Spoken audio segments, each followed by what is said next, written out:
Hey, welcome to Tutorial Lore. This video explains the TestFlight app and whether it's worth using. Quick disclaimer. This is an explained review based on user feedback and online data, not personal use or a visual demo. TestFlight is an official Apple app designed to let users beta test upcoming iOS, iPadOS, watchOS, and tvOS apps before their public release.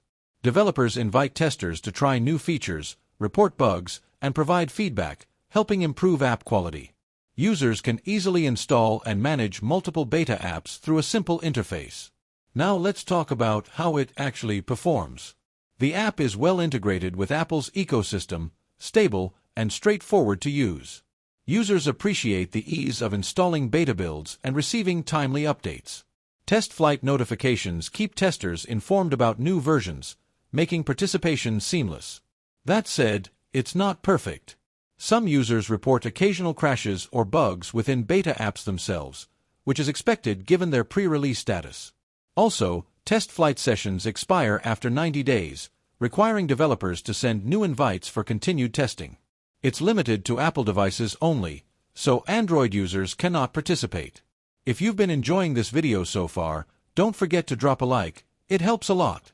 In summary, TestFlight is a must-have app for developers and testers looking to access beta versions on Apple devices. It offers a smooth and reliable way to contribute to app development, but only works within Apple's ecosystem and relies on developer invitations. This is not a commercial or paid promotion, but an informational video. For inquiries, contact the email address stated in the description.